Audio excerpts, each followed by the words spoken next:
اور نہیں انکار کرتے ہماری آیات کا، اور نہیں انکار کریں گے ہماری آیات کا مگر صرف کافر۔ یہاں کافر کے معنی کیا ہے؟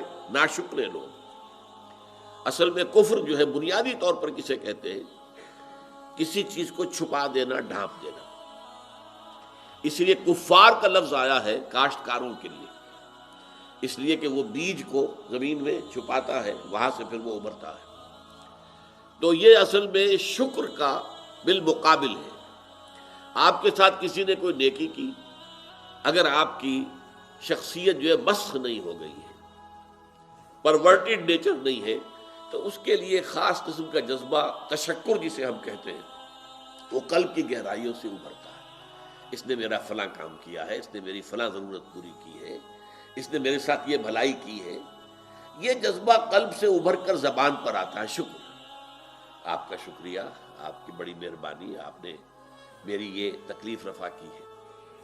تو اس کو امام راغب رحمۃ اللہ علیہ نے اس شکر کے پھر 3 مراحل قائم کیے۔ شکر بالقلب، پہلے تو یہ کہ آپ کو احساس ہو کہ کتنا بڑا احسان ہوا ہے۔ ظاہر بات ہے کہ اگر آپ کسی جوہری کو ایک ہیرا دیں گے تو وہ جو شکر کرے گا کہ کتنی بڑی دولت مجھے دے دی گئی ہے، آپ وہی ہیرا کسی بچے کے ہاتھ پر رکھ دیجئے، وہ سمجھے گا کہ کوئی وہ کھیلنے والا جو بنٹا ہے شاید وہی ہے، یہ بھی کوئی کانچ کا کوئی ٹکڑا ہے، بس، اور کیا سمجھے گا وہ۔ لہذا جب تک کہ نعمت کی اہمیت اور قدر و قیمت کا ادراک نہ ہو تو اس کے ہم وزن، اس کے متناسب شکر انسان ادا نہیں کر سکتا۔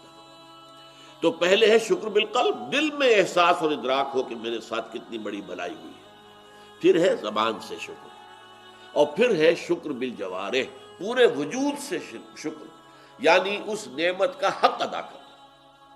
جیسے یہ اللہ کی کتاب ہے، بہت بڑی نعمت ہے، اس کی عظمت کا احساس ہو قلب میں، پھر زبان سے شکر ادا کیا جائے۔ اللہ نے خود سکھا دیا ہمیں، سورہ کہف کی پہلی آیت، الحمدللہ الذی انزل علی عبدہ الکتاب ولم یجعل لہ عوجا۔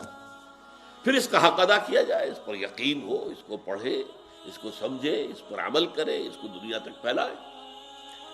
تو فرمایا یہ جو جن میں یہ شکر نہیں ہے، جو شخص کوئی اس کے ساتھ بھلائی کرتا ہے، شکر کے جذبے کو دبا دیتا ہے، وہ ابھرنے نہیں دیتا، زبان پہ نہیں آنے دیتا، یہ کفر ہے۔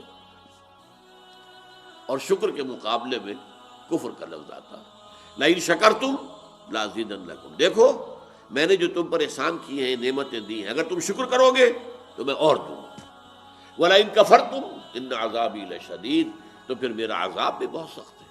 تو یہاں شکر اور کفر ایک دوسرے کے مقابلے میں آئے۔ تو یہاں پر در حقیقت ان لوگوں کا تذکرہ جو ناقدرے ہیں، جنہیں احسانات کا احساس ہی نہیں ہے، جنہیں معلوم نہیں ہے کہ کتنی بڑی دولت ہمیں دی جا رہی ہے، وہ ہے کہ جو اس کا انکار کریں گے، جن کی نیچر پرورٹ